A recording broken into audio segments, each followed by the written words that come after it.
লাকাদ কানা লাকুম ফি রাসূলিল্লাহি উসওয়াতুন হাসানাহ, নবীজির মধ্যে উত্তম আদর্শ রয়েছে আমাদের জন্য, মানে আমাদের জন্য নবীজির মধ্যে আদর্শ রয়েছে। তাহলে নবীজির আদর্শ কিরকম? নবীজির একটা আদর্শ হলো খাবারের পরে প্লেট মুচ্ছে খাওয়া। এই যে মুচ্ছে খাওয়া, এটা কেন আদর্শ রসুলের এ সম্পর্কে বিজ্ঞান বলে, রসুল যে বলেছে খাবারের পরে প্লেট মুচ্ছে খাওয়া, এটা বিজ্ঞানসম্মত কথা। বিজ্ঞান বলে মানুষ যে ফুডগুলা মানুষের শরীরের মধ্যে ইনপুট করায়, ঢুকায়, এগুলা তো বের হতে হবে, আউটপুট হতে হবে। আর আউটপুট হওয়ার জন্য পাকস্থলীর মধ্যে হজম শক্তির দরকার।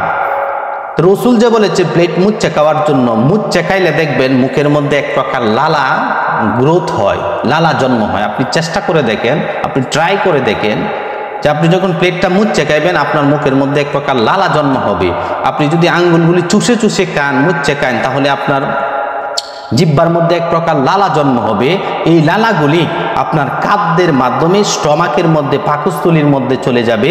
আর চলে যাওয়ার পরে এই লালার মাধ্যমে আপনার স্টমাকের মধ্যে হজম শক্তি গ্রোথ হবে, বৃদ্ধি হবে, যার কারণে আপনার পায়খানার মধ্যে কোনো সমস্যা হবে না, অটোমেটিক পায়খানা হবে।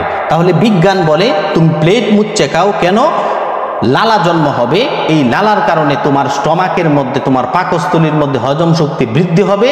রসুলও বলেন যে তুমি প্লেট মুচ্ছে খাও। সুতরাং রসুলের এই কথাটা বিজ্ঞানসম্মত, বৈজ্ঞানিক আলোচনা, এই জন্য আমরা সবাই প্লেট মুচ্ছে খাই। 2 নাম্বার, রসুলের আরেকটা সুন্নাহ হলো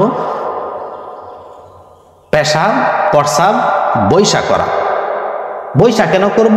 আমি তো ইচ্ছা করলে দাঁড়ায়ও করতে পারি। এই জন্য রসুলের এটার মধ্যেও বৈজ্ঞানিক সায়েন্স রয়েছে, আধুনিক সায়েন্স এটাকে প্রমোট করে, সমর্থন করে যে তুমি বসে বসে প্রস্রাব করো। কেন? বিজ্ঞান বলে তুমি যদি দাঁড়ায় প্রস্রাব করো তাহলে সবটা প্রস্রাব বের হবে না, আপসেট হবে না, কিছু প্রস্রাব তোমার প্রস্রাবের থলির মধ্যে থেকে যাবে, যার কারণে এখান থেকে বিভিন্ন রকমের ডিজিজ, রোগ জীবাণু গ্রোথ হবে, রোগ জীবাণু জন্ম হবে।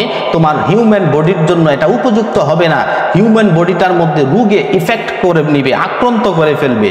এই জন্য তুমি যদি বসে বসে প্রস্রাব করো, এই মন্ত্রতলির মধ্যে, এই তলির মধ্যে চাপ পড়বে।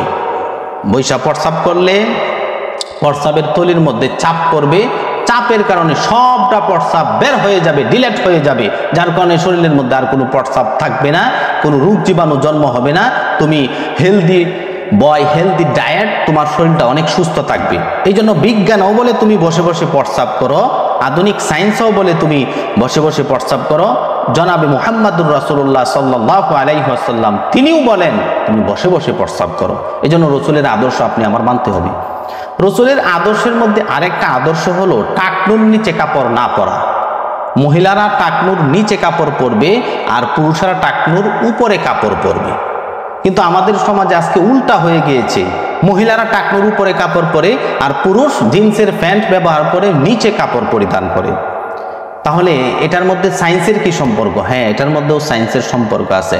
সায়েন্সের সম্পর্ক হলো পুরুষের টাকনুর মধ্যে সেক্সুয়াল হরমোন পয়দা হয়। এই সেক্সুয়াল হরমোনটা যদি সর্ব অবস্থায় যদি আপনার টাকনুটা যদি ঢাকা থাকে, কাপড়ের মাধ্যমে যদি এটা আবৃত থাকে, তাহলে সেক্সুয়াল হরমোনটা এটা গ্রোথ হবে না, বৃদ্ধি হবে না, কারণ এটার মধ্যে সূর্যের আলো পড়বে না, এটা ঘামবে না, সূর্যের আলো পড়বে না, কিরণ পড়বে না, যার কারণে সে হরমোন শক্তি, যে সেক্সুয়াল হরমোন যে পয়দা হয়, এটা থেকে সে অনেক দূরে থাকবে। এই জন্য আধুনিক সায়েন্স বলে, আধুনিক বিজ্ঞান বলে তুমি টাকনুর উপরে কাপড় পরিধান করো। আর রাসূলুল্লাহ সাল্লাল্লাহু আলাইহি ওয়াসাল্লাম 1400 বছর আগে উনিও বলে দিয়েছেন টাকনুর উপরেই পুরুষেরা কাপড় পরিধান করতে হবে। বর্তমান বিশ্বের সবচেয়ে বড় যে দায়ী, যিনি বিশ্বময় ইসলামিক বাণী বার্তা পৌঁছায় দিতেছেন, উনি হলেন ডক্টর জাকির নায়েক। ডক্টর জাকির নায়েক উনি একজন ডক্টর মানুষ। উনি দেখবেন প্যান্ট শার্ট পরিধান করে, কিন্তু প্যান্ট শার্ট পরলে কি হবে? উনি প্যান্ট শার্টটা পরে টাকনুর উপরে, প্যান্টটা পরে টাকনুর উপরে। তুমি কি বড় সেলিব্রিটি হয়ে গিয়েছো যে তুমি টাকনুর নিচে কাপড় পরো? রসুল বলেন টাকনুর উপরে কাপড় পরো, আর তুমি টাকনুর নিচে পড়তেছো। আধুনিক বিজ্ঞান বলেন মানুষের সেক্সুয়াল হরমোন পয়দা হয় এই টাকনুর উপরে কাপড় থাকলে, এটা গ্রোথ হয়, বৃদ্ধি হয়, আর তুমি টাকনুর নিচে পড়তেছো। এই জন্য ভাইয়ারা আমার, রসুলের আদর্শের মধ্যে আমার শান্তি, রসুলের আদর্শের মধ্যে আমার মুক্তি, রসুলের আদর্শের মধ্যেই দুনিয়াতেও শান্তি, আখিরাতেও শান্তি। রসুলের সেই আদর্শে আদর্শবান উম্মত হওয়ার তৌফিক দান করুক, সকলে বলি আমিন।